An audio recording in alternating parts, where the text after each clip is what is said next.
This is, as it has been and maybe shall be, the Lydian Oh Spin with boy. Lydia Lunch and Tim Dahl. Yes, Hello, yes, Tim. yes. Hello. All right. So a lot of action. Obviously this giant hurricane, Milton, which was Well, the third one to hit the very same sector of Florida, and now there's two others forming in the there are. Atlantic side. Yeah, Oh there's boy. two of I them. mean the thing is, so I have no idea what the you never really know until like a couple days later what's really going on, like flooding. I know alligators are being found in people's homes. They're going back They to check it out. certainly are. Yeah, yeah. I mean, there's all types of stuff going on down there.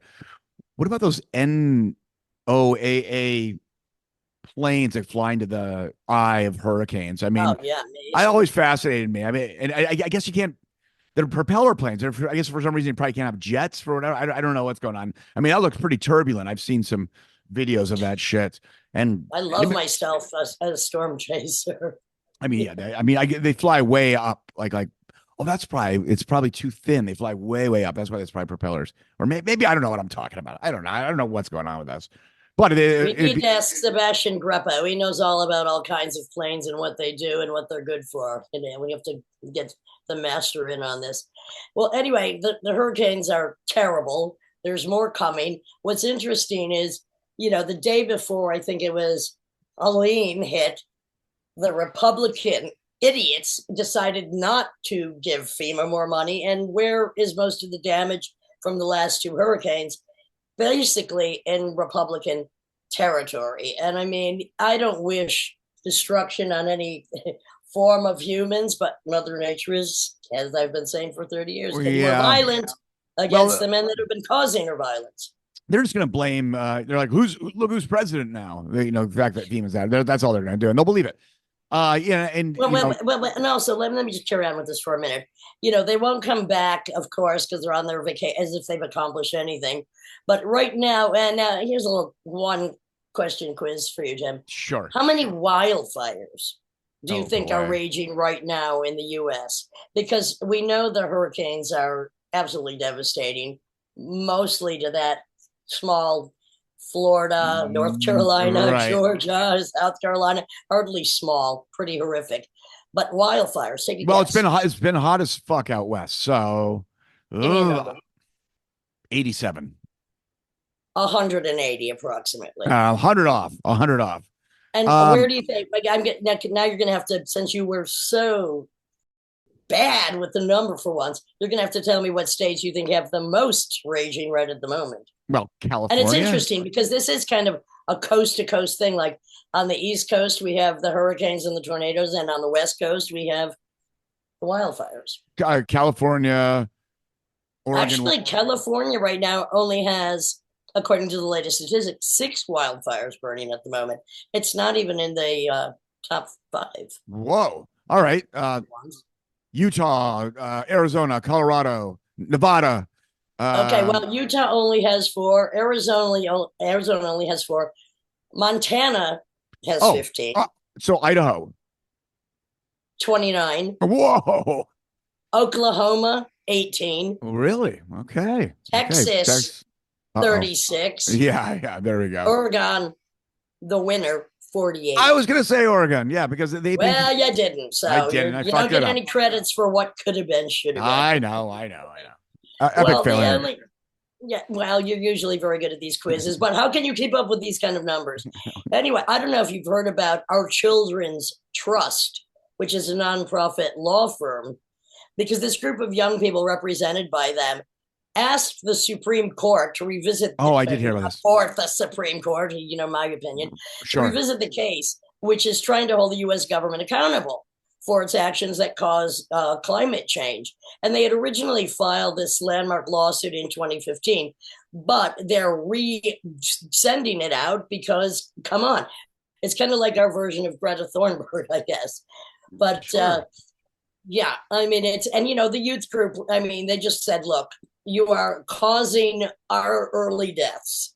And, well, they're doing a lot of things that cause our early deaths, and that just happens to be one of them. Still, most people Well, so live. one thing that some politicians and some environmentalists are suggesting, or climatologists are actually saying it might even be necessary.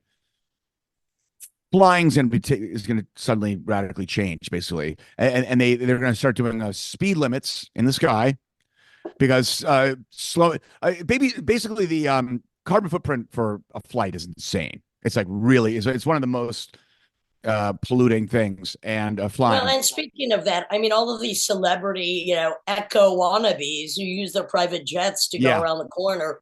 I mean, that's really got to fricking stop. I mean, yeah, look, I mean, people do have to fly to get places. We'd be without jobs if we weren't flying. But I mean, I think it's much worse when you're just flying two or three people. And there you go to make, $1 million for a gig, motherfucking asshole. yeah. Well, so there's that. I mean, they're thinking about changing some altitude stuff. I think the prices are going to go way up, and they're actually going to they want to reduce the amount of domestic flights considerably. Basically, if you can drive there, like fucking drive. I don't know. Yeah, but at the same time, New York is going to start instigating flying taxis. All right, so so then there's that too. They're like, well, we got to change the technology on this shit because it's just causing too much of a carbon footprint.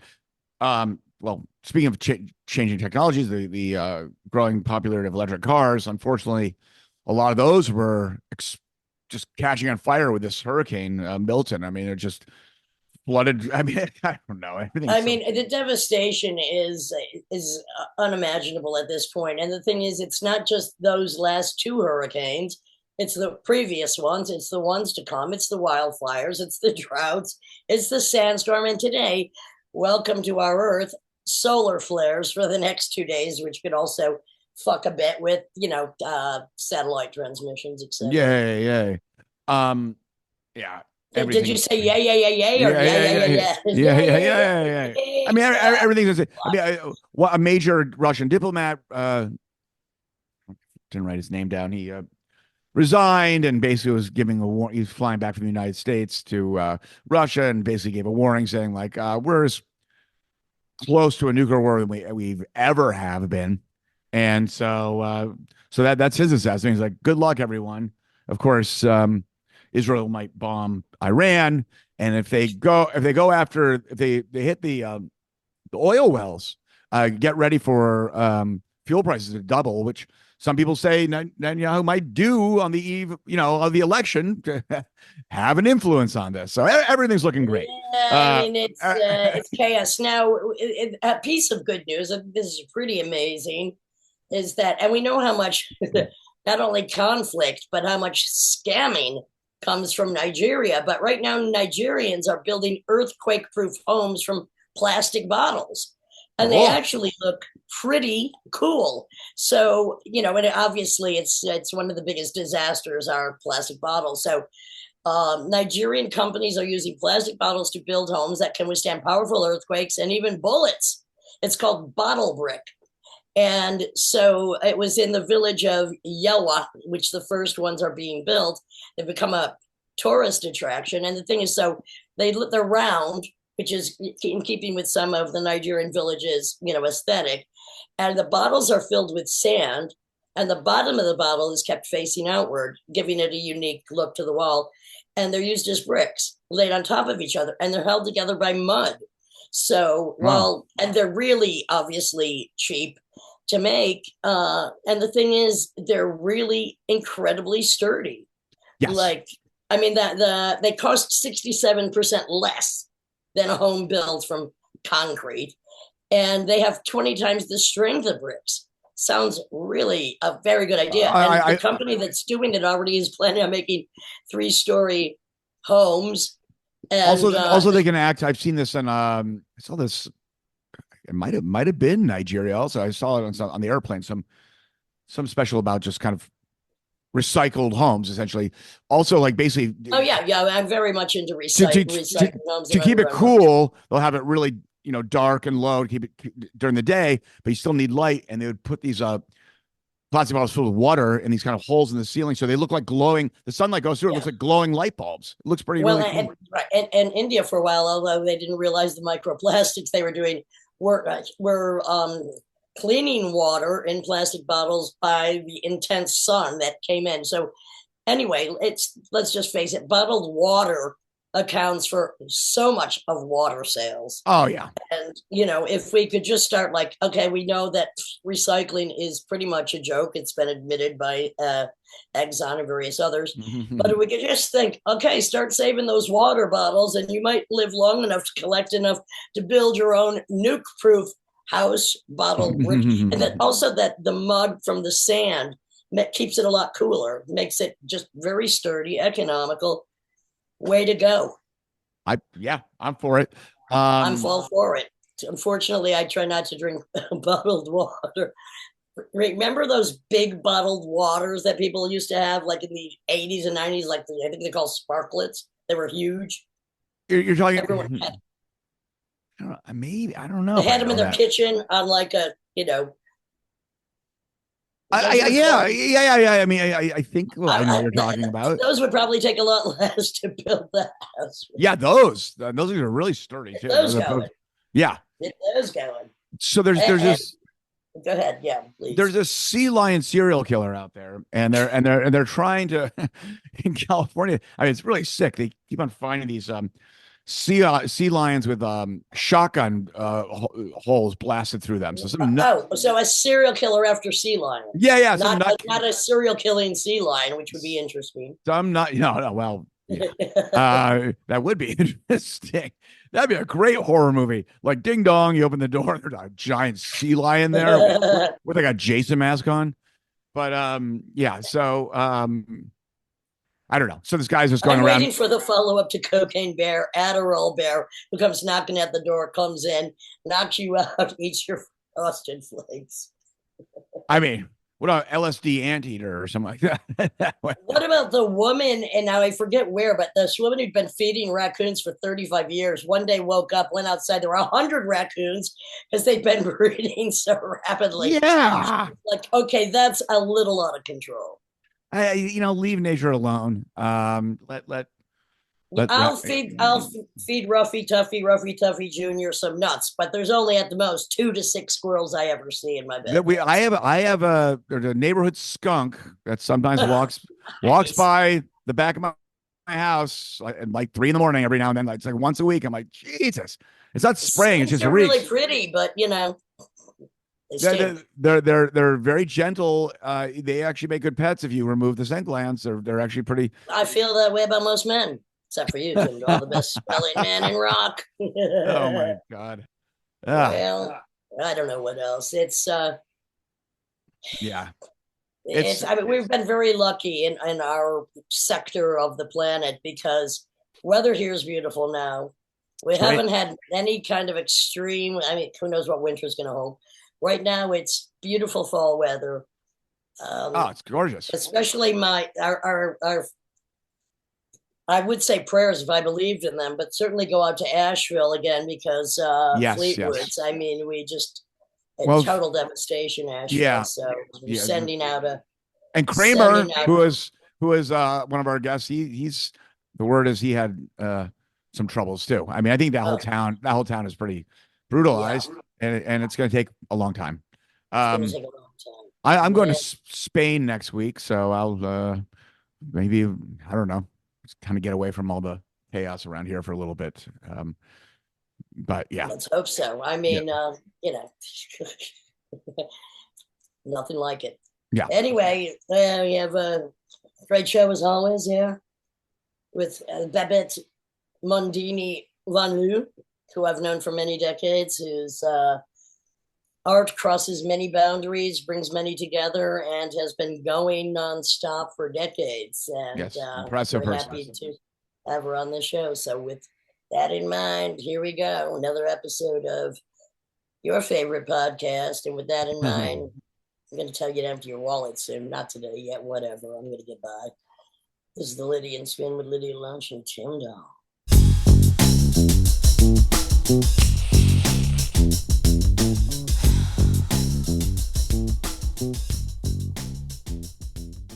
This is the Lydia and Spin with Lydia Lunch and Tim Dahl. And our guest today is Babeth VonLoo from Amsterdam, originally from the Netherlands, multimedia, film producer, filmmaker, world traveler, student of the arts in New York, in my living room right now. Hello, Babeth. Hi there. At least you cannot physically abuse me, right? Being in the next room. Have I ever physically abused you? No, you haven't yet. Not yet. You know I charge extra for that, please.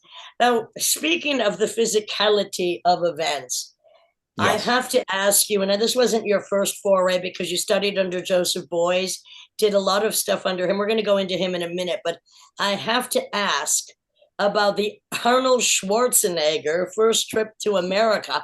What and how did you get involved with that and him? Well, if you want to start with Arnold, fine. I do.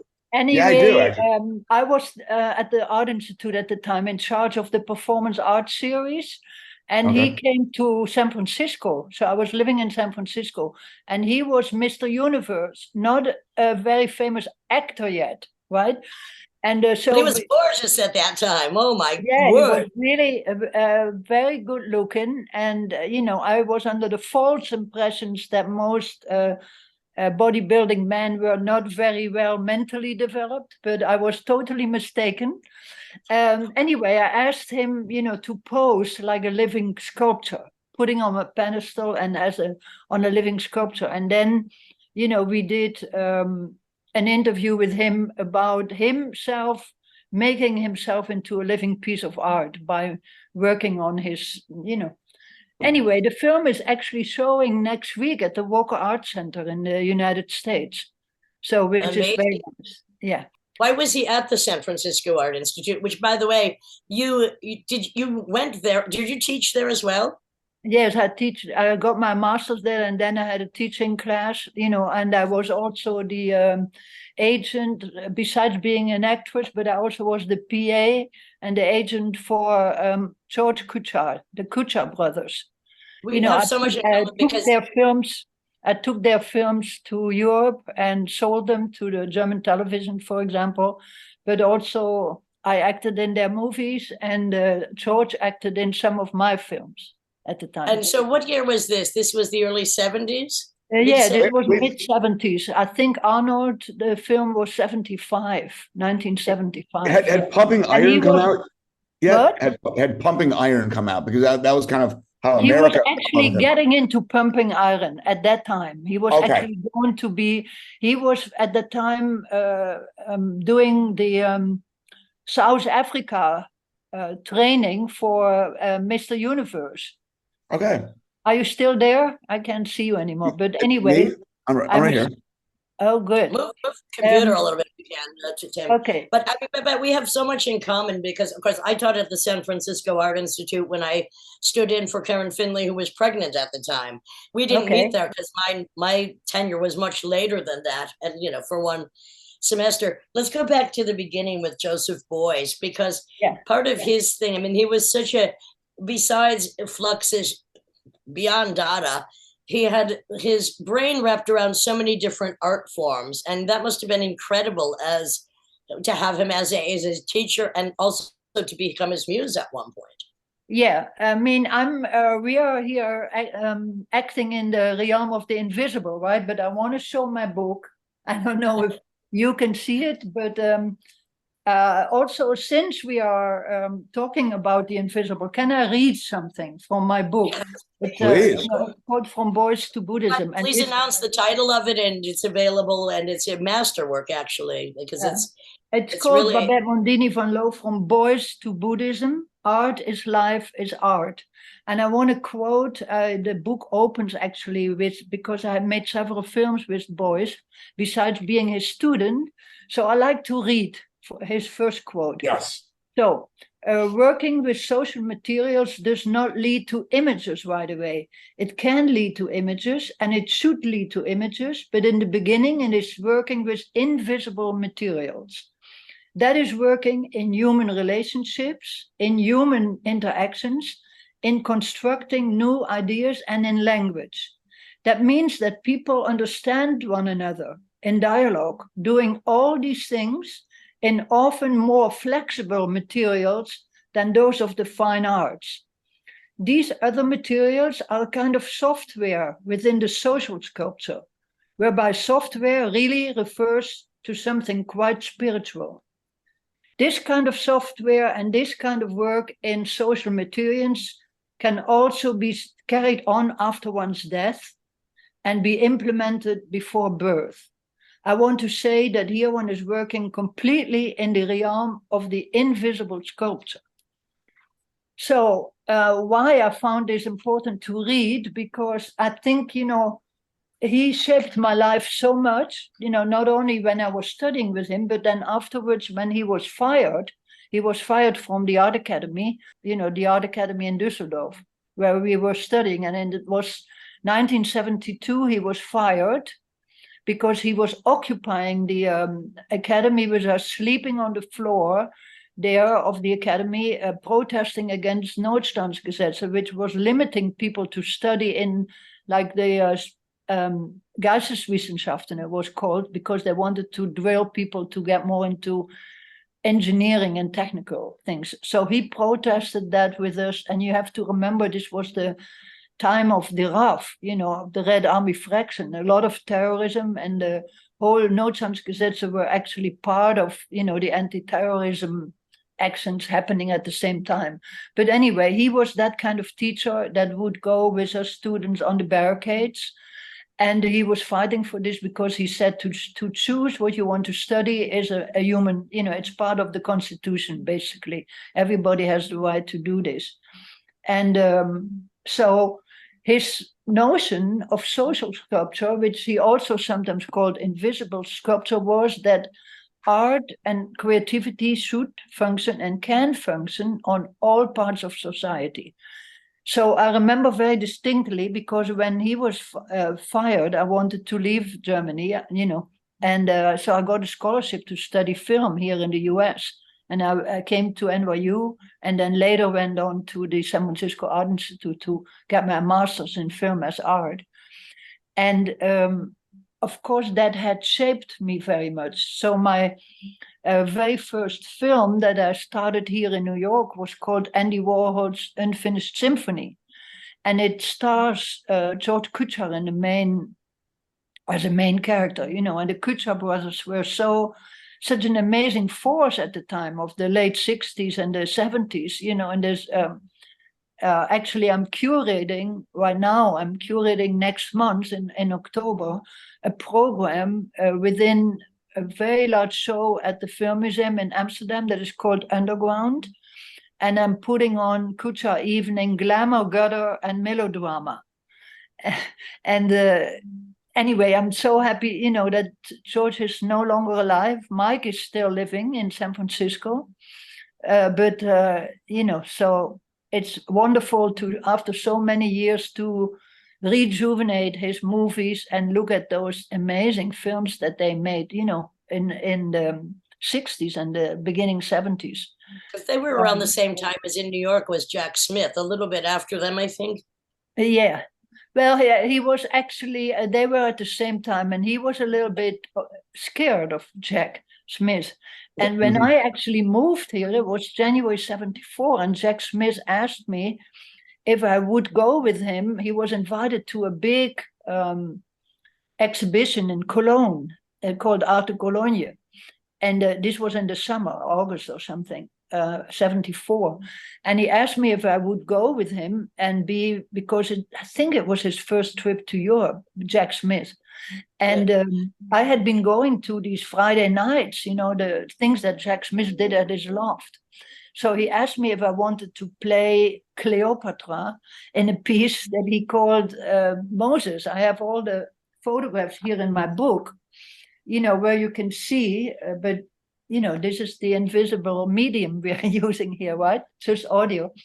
We're using the invisible medium because words like art, I mean, it can go in one hole and out the other, but it can also remain forever, like a buzz in the head or a poke in the ass. But it's wonderful, the Jack Smith, piece that we did in Cologne, because he himself is the main character, and I was Cleopatra, and he was like a pharaoh, and he called it Moses. But he already was working with a lot of, used materials at the time. He took everything from garbage to flea markets or whatever, and he did always our makeup, and he did everything himself.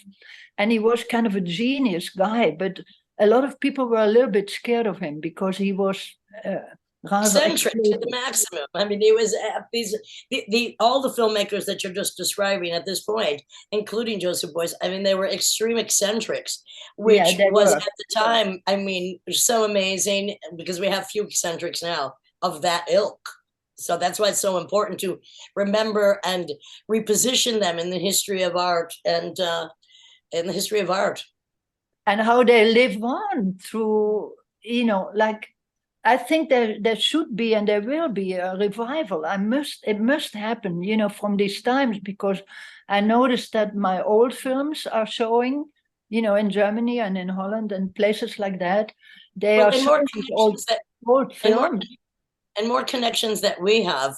For instance, Teenage Jesus spray painted on the Berlin Wall, which I never saw till it was destroyed. But I believe you filmed that, didn't you?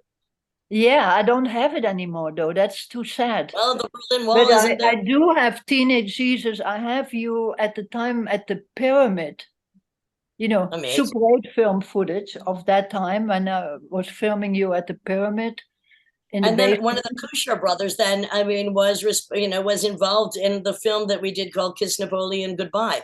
So we have continued through the decades, like most of my artistic friends who are geniuses, to continue to collaborate and be in touch. And here you are now. I'm so happy to see you. And that film that we made together, the Kiss Napoleon Goodbye, it was actually the only one that I would call a fiction film that I did. I mean, the films with George Cukor and those, they are not documentaries because they are, they're created. Scenes are created and written beforehand, but they wouldn't be like an acting like you did with Henry Rollins as main characters, which was, of course, a great thing to have the two of you on a screen together. And Mike Kushner was the cameraman. Yeah. Mike Kushner was the cameraman. What was interesting is that we filmed in this house outside of Amsterdam, which was very haunted and historical. And in order to make the film, I think we had to refer to some historical events that actually happened there.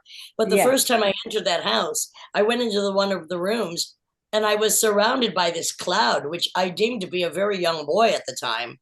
And there was some very interesting events that we filmed in a historical perspective. Like, for instance, Napoleon, King of Holland, insisted that he drink the breast milk of pregnant maids, thinking it would cure his syphilis. And we had to reenact that somehow. And you acted in it as well as I. But the best part of it is that I got Henry Rollins to admit this one line, because he wrote some of his, I encouraged him to write, and he wrote, "I work to avoid myself." We also had the Holbein brothers, who are incredible. I mean, precursors or the mini kind of research survival laboratories, because they had made this Dante organ, which was a fire-breathing construct that was played like an organ. Yeah. And also they were responsible for making the suicide machine, which DuPont made a chemical body coat in case you wanted to be well done, medium, or rare on a flame-thrown steel platform. The Holbeins, who you introduced me to, were amazing. And they also, one of them ran Stahlplatz Records. So our connections are so entwined. And remember, we took that to the Graz, right? In the festival. To the Ars Electronic with Ars Electronica. With Zed in you just used Bomb Factory, which at the end, in the beginning, there's the Dante, there's the I think it's the Dante organ where the flames are 50 feet high. Oh, yeah. And in the end, 250,000 firecrackers in a bomb factory. But I want to also point out, because when I look back at that film, I must say that one of the amazing things, besides, of course, your presence, the way that you wrote it, but also Henry, really great in it. Everybody in it, actually, the guy who played, because, King Louis Napoleon actually did live in that house, right? It was his former castle. And so I must say that the film music that Jim Thirlwell did for this film, I think is spectacular. I think the costumes you had made for me were also fantastic. Another great part of that film was in meeting Stein, who you knew since he was a baby, who I think did the special effects, and who I believed had poisoned me once in a very George Bataille romantic escapade. He always denied it. I always thought he did. And I got so sick when he invited me to dinner at his house that he made. And I was totally had a crush on him. And right after eating, I was so ill, I had to go into this bathroom he had, which was fully tiled with like 5 shower heads, stripped naked, vomiting, pissing. And then he took me to bed and just was wiping my forehead and said, "You're so gorgeous when you're sick." He claimed he didn't poison me. I believe he did. And it was one of the best nights of my life. I just thought, wow, so Bataille. Let's talk a bit more about that power of invisible exchange. I mean, you and I know that we have to walk through public spaces and be invisible, right? But also, we all work in terms of quantum energy, especially people like you and Tim. I met you, I don't know if you remember. Also. I remember in Utrecht, I think. Yeah, but you also came to my house in Amsterdam. And also, I know you through Meredith Monk also. Who I think you're here to see, right? Yeah, exactly. And I made a long film about her, which is called Inner Voice, which is also a great piece. And her piece that is on right now here at the Armory. Yeah. It's called Indra's Net, and if you people have a chance to see it, it's on all week, and it's just. When are you going? When are you going? What night are you? I'm going tonight again. I was there yesterday, and we'll go tonight again at 7:30. And it's an amazing. You give me tickets, I'll go. Yeah. I mean, I don't have tickets to give away, sadly. I know, it's fine.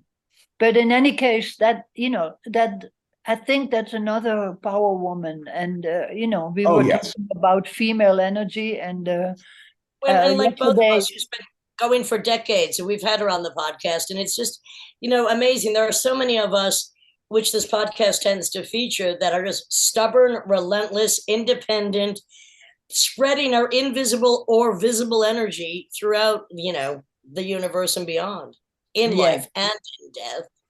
Yeah. Well, this morning, talking about energy, I had, yesterday I spent the whole day and evening with Meredith and her family for her sister's birthday after the piece, after performing. But also in the morning, I went to visit Anne Waldman. And that's another power woman, and also one of those that you just said, Lydia, those people who actually keep, on to their own and keep doing it and still around them. And this morning I had breakfast. The Naropa Institute, which I've taught at, and they've invited me back next year, and who we've had on the podcast, Anne Waldman, and who I'm now on a record of Edgar Allan Poe's poems through Kramer, who have produced it with various other people. So, I mean, again, this continuum of this energy that certain people have, we come together, we continue to come together. Yeah. Well, it's and funny. Anne Waldman is amazing. I mean, she's done so much. When I first met Lydia, we got along instantly. And the same with Meredith Monk, because I had no expectations with Meredith. As basically we were at the same festival, and we were just kind of after the show and talking. And next thing you know, you want to get together sometimes? I can make you breakfast. It's just a connection. And I don't know what that is, but no, because sometimes people think Lydia and I like, well, you guys are kind of different. Well, did you have to warm up with each other? Or no.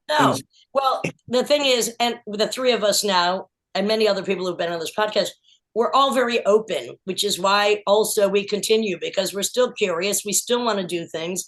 We still are exploring, expanding, and also understanding who our history and past and connections are. And I call it the connective tissue that, and this is really what helps to keep us alive.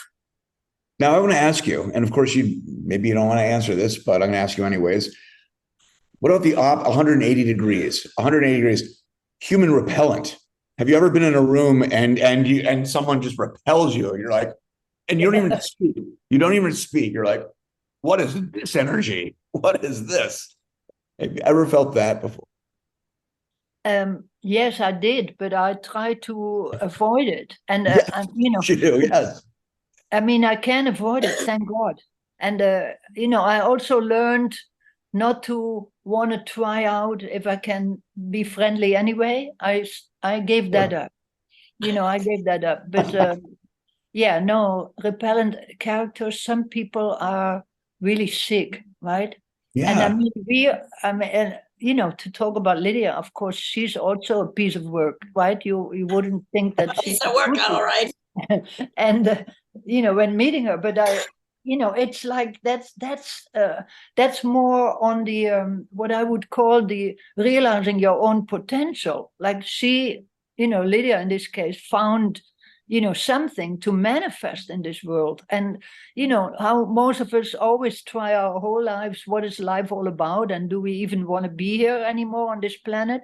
You know, it's that drive that we as artistic people still believe in, that we can really contribute something by creating our own potential and, you know, contributing to the world. What about the like the Japanese philosophy that like inanimate objects can have souls? Like your computer might be rebelling against you, but you know, or this chair doesn't like you, or so. A chair that doesn't like you. What about when you fall in love with an inanimate object? Because I believe in the secret power of inanimate objects, especially metal and glass. Well, that's getting pretty far out at that point. Like a material, which I mean, metal and glass is so general, and I think the Japanese were more about actual constructs or something. But I'd rather be working with, you know, forming the mind, you know, having the materials of the mind come into fruition, let's call it that way, you know. Well, is that what led you to Buddhism? Let's talk about that for a minute. Besides, I mean, because there's so much to discuss with you. I believe you began the first Buddhist television station out of Amsterdam. Is this correct? Yeah, that's correct. And that has to do with the fact that I met my first Buddhist teacher actually here in New York in 1976. Then I moved, and he was from Bhutan. You know, later on, he made it possible for me to go to Bhutan to make films over there. But, you know, going backward, after when I went to San Francisco from New York, I met Dudzum Rinpoche, another Tibetan master in the Bay Area. And but I must admit that I think I only became a practicing Buddhist in 1982 or 81. And so I've continued in this, what is called the Dzogchen path, Tibetan Buddhism. Now, for many, many years, I was still making all these films on art, and maybe we get to talk about later about Search and Destroy, you know, making films like with Sex Pistols and the music scene. But I also had always gone to train, you know, do the training of the mind in Buddhism. And so Joseph Beuys actually was the one, my teacher, who really made me understand that working in this, as I wrote his quote in the beginning as I was reading, that working with this invisible material later manifests into the world. So it's like visual, you know, you envision things and you work with invisible materials, and it will manifest the way that you want to go. So since I was really feeling that was coming together in Buddhism and in art, I tried with a group of people to start the Buddhist television station, the first one in the Western world. And after 2 lawsuits, we finally succeeded in 2000. You know, we became the first Buddhist television station in the Western world, and I became the head of it, head of programming, program director, which I did for 13 years. And then I had to go on. When you are older in Holland, and since public broadcasting is paid for by the government, you have to step down, you know, at a certain age. But in any case, it was an amazing experience. And, you know, because you had to invent what it is. What is it to make Buddhist television? Yeah. And, you know, in the beginning, nice Buddhists, some thought that we were just come with a little camera and film them in the Buddhist centers. But being an artist and a filmmaker professionally, that was the furthest on my mind that I could imagine. So we actually, started with doing, I would say, 30% religious, but religious in a sense that Buddhism application, and the Buddhist application in the sense of programs with the Dalai Lama. Personally, I made 5 with him, but also with scientists, scientists like Mathieu Ricard and other people who were being tested on their brains, how meditation had formed their physical, which for Tibetans, it's not so necessary. They don't need any physical proof that they have changed by meditation. But the Western world, as you know, wants to only believe what it can see. So, that also happened. But most of the things were what I would call Buddhist culture. Like little did many of the people know, and audiences, and on television, of course, you have a lot of audience, that, Philip Glass, Laurie Anderson, Lou Reed, to name just a few, are all Buddhists. And, when we started to make programs, for example, on the music of Philip Glass, it's not just talking about him as a Buddhist, but it's really showing how Buddhist training influenced his music. And what he himself would say, that, for him, meditating was not only just like the morning shower, but also like just the practice of practicing his fingers for him to stay a good piano player. He would practice his mind. And so, I could name hundreds of examples of people who are manifesting maybe in a public space and specifically in an artistic space that were, on our channel, and that we produced films with. And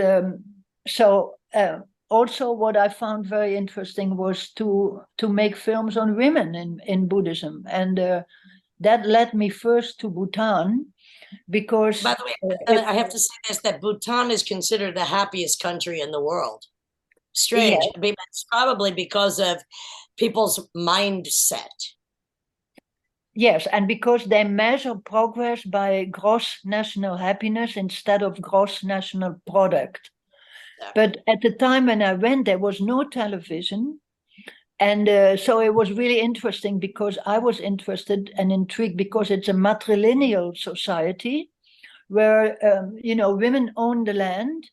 And so I have never seen in any other Asian country women and men be so equal. And also intriguing is that the men are not at all soft or like they might be soft in their heart, but what I mean is that they're not, it's not like women run everything. It's like they're equal, which is very, very unusual. Yeah. And they sometimes married to 2 men also. That was also interesting. Only 2? Well, sometimes 3, but then they were brothers. Okay. That takes a lot of time. Yeah, and a lot of shoes outside the door when you're not allowed. Yeah, well, sometimes it takes 3 at least to make a woman happy. Let's face it, no wonder they're happy. But anyway, I mean, we are joking about it, but it's a very interesting country. And of course, it's the only Buddhist surviving country that's independent, as China took Tibet, as you know, and Sikkim was taken by India. So Bhutan is, to this day, I mean, it's amazing that they are the only independent Buddhist kingdom, but they are being threatened also. Of course, China and India both want that country because they have so much. Well, also look, the dominating forces of government all around the world, the last thing they want is for people to be free, mentally, or physically, or financially, or happy. This is not what governments strive for. How are they protecting themselves? Because I actually don't even know. I mean, these are pretty big forces. is the United States involved or no? The United States is not involved. It's like China and India, and they, in a way, Bhutan chose for more liaison with India over China. Yeah. And that also means that when, later on, when I went first, there was almost no Indians in that country. Now they had to allow them to build hydraulic plants in the country. And, because they needed some kind of protection that was bigger, because they also didn't have a real army. You know what I mean? Where is Bhutan located, Babeth? Where is it actually physically located? It's located above Nepal and next to India and Tibet. In the Himalayas. In the Himalayas, yeah. Yeah. And it's a small country the size of Switzerland or something. And it gets no press. It gets very little attention. And even American Buddhists, I mean, you rarely hear about it, which I think needs to. I mean, just the fact that it is statistically the happiest country, and we know that right now there are so many countries that are absolutely miserable, and there's a million reasons why. Yeah, there's things are not perfect there like anywhere else, but it's like, it's just kind of amazing that they would manage to really have the indicators of measuring, their life expectancy, for example, of children that is much higher than any other Asian countries in the neighborhood. And things like that, that's how it translates. And the biodiversity is really very high. And so, anyway. And let's go to the opposite in your career, which led to this, which was the music videos or the musicians you were involved in from the 70s forward, who could be considered completely radical. I mean, from filming the Sex Pistols, how did you get involved with that? And because I've seen your film library and it's ridiculous, and these all need to be archived because you have hundreds of VHS and various other forms of tape. Yeah. So how did you go from Schwarzenegger, like, God, he was cute in those days. How did you go from art and then into music, and what musicians specifically who did you film? Because you filmed a lot of people that came through Amsterdam, which is how we met. I did. I mean, if you only want to refer to the punk scene, but I like to back up a little bit, because when I was studying with Beuys, I was living across from Karl-Heinz Stockhausen, one of my heroes. One of our favorites, yeah. Yeah, and so Stockhausen was, my neighbor. It was in a forest. We were living in a forest, not many houses. And his wife was one of my best friends. She's called Mary Bauermeister, passed away. I know her. Last year. And anyway, at Stockhausen's house, I was living with the publisher of Do More Books, really fantastic art book publisher, but also, politically engaged works like Heinrich Böll and people like that. But in any case, at Stockhausen's home, I met John Cage, Joe Jones, Nam June Paik. All these people were coming. We are talking about 1969, through the early 70s. Coming to the forest. Right outside of Cologne. It's called Königsforsterwald, to be precise. But in any case, that was such a stimulating thing, to be, for me as a student of Beuys, to come home every night and in the weekends and always be with all the guests of that were hanging out at Stockhausen. And he was still doing almost every weekend a live performance, in his studio. Amazing. So that kind of music was, of course, my soul and liking was, with Velvet Underground and that kind of music. But to meet those great guys like John Cage and to start to understand what that type of music of Stockhausen was all about, and to be in it, if you experience it live like that, to be in that circle. So I'd always had a big liking for music. And because I loved music so much, I actually went to study film, because when Beuys was, kicked out, I had understood that he said, you only need to find the best teacher if you want to go to America. And so I found the medium film could bring music an image together. So that's how it started. And for example, in my first film, Andy Warhol's Unfinished Symphony, it has that type of music, like also Buddhist monks, but it also had Velvet Underground and that kind of music. But so my love for music was always there. And then when I moved to San Francisco, I was lucky enough to fall into the heydays of punk. And being at the Art Institute, many people that study there are musicians like Jello Biafra and all these people. And, I used to have a key to go and work all night, being a workaholic and having to get a lot of things finished. I started to document, with my Bolex at the time. I only was shooting 16 millimeter. I started to, film at the Mabuhay Gardens and things like that. And so the Sex Pistols, I'd gone to Berlin to film the Berlin Wall. And in that time when it was not a decorative thing, it only had political slogans and not these beautiful flowers or whatever it became later. But and then because I was working with Vail of Search and Destroy and research publications, yes. Yeah, great publications at the time. And, hanging out with lots of poets, because Lawrence Ferlinghetti was one of the first one who supported that magazine. And which Vail lived right across the street from City Lights, which published a lot of the early beat poets. Yeah, and your little booklet too. Well, and George Picard's book, yeah. But in any case, so that's how it actually catapulted, that there we had the screamers and the dilts and really, really good punk, Devo was hanging around a lot, and I remember filming the Talking Heads when they first came out with Psycho Killer and, things like that. And one of the highlights, besides filming with you, Michelle, was filming crime at San Quentin prison. There was this band called Crime in San Francisco in police uniforms, and so I filmed them at the San Quentin prison, and also did a live performance by Daryl Sapien right at the alley of Kerouac, which is at the corner of City Light.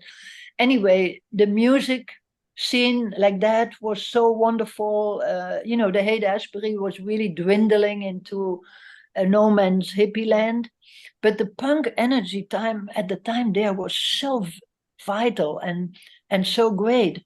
And me personally, I really don't believe in high art and low art in terms of difference. For me, the impact of both, it's very equal. So I would be filming with Joseph Beuys in the daytime at the Guggenheim Museum and with the Slits in the evening, at the club in New York or things like that. So I always liked really the energy of punk. I think it's still alive. High and low, or whatever you want to call it. The thing is, if it has an impact, that's the import of when art strikes the head, the heart, and the crotch. That's when it's important. Yeah, exactly. The heart, also the crotch and the hara in the belly, right? Yeah, all the chakras. Yeah. Tim, you must have a question. Well, I mean, I'm just, you have so much to say. I usually have a lot of questions. But I mean, start. I'm so glad in my life. Yeah, I mean, well, I don't know where I was going to talk Stockhausen, but here's actually just a more direct present question, which is, how long are you staying? And you're going to see Meredith tonight, but are you going to is that it? Are you going to see her at all the rest of the week? Yeah, I will see her more privately the rest of the week. But, I went yesterday to see the piece, and I'm going again tonight, and that's it. I don't go back to see that piece, but I'm also seeing Joan Jonas here. I don't know if you people know her, but she's 88, had breakfast with her this morning. She's one of those other women that we should cherish, that she's still alive. She used to be married to Richard Serra, who died. Yep. The memorial just happened. But in any case, this is another woman that really, from the 70s on, to me, actually keeps doing, her own thing. And she really caught on with it. She's had huge retrospective at the Tate in London and became a professor at MIT. Finally, not because she marketed, it's like Meredith, they don't market their art towards what is expected. It's not like a market economy anymore. This is the problem with most of the art, that it's become a consumer thing, commodity. A commodity for selling. And, these are the women that we're talking about that are not doing that. And, I'm so glad for you, Ms. L, that you got to sell your archive to NYU. And, so I hope, that kind of thing keeps to be possible. But here in New York, Tim, to answer your question more, besides, being as much as possible as I can with Meredith, I will, go to see Alvin Ailey, I think, at the Whitney. Okay. And one of my other heroes having a show is Robert Frank at the MoMA. MoMA, yeah. And Robert Frank, I remember being in Fisher Island, it's a really special place in America, with Kevin Rafferty, a beautiful filmmaker who also passed away. People are dying left and right. It's terrible. But Kevin made the film what's very important in history, and with his brother Pierce, Atomic Cafe. And anyway, they had a property in Fisher Island, and there Robert Frank also was editing. So when I was there, because you can just go there, you have to be invited in private houses. And when I was there, I had the chance and the honor to go meet Robert Frank.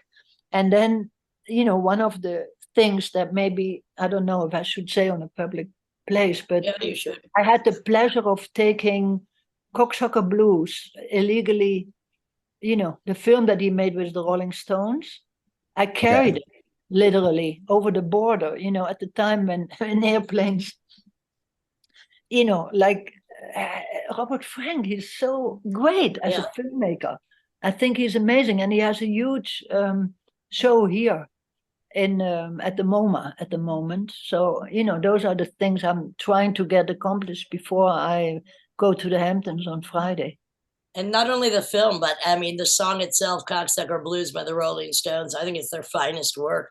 I mean, to get out of a record contract and record that song, which is so fantastic, such great vocals, and so outrageous.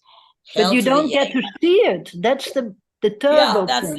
You only have to like search out the song itself if you can't find the movie, which was I think banned or not available for quite a long time. Yeah, it's like the other great film I found always from that time was One-on-One. I don't know if you saw that Godard film about the making the Sympathy of the Devil. And no. Have you ever seen that? It's I hope I say the title right. Is it One-on-One? It's a film where he juxtaposes the Black Panthers and the making of Sympathy for the Devil. And people were angry about it because it's not glamorous. You see Mick Jagger and the Stones, rehearse and over again Sympathy for the Devil. And it's really a very strong film.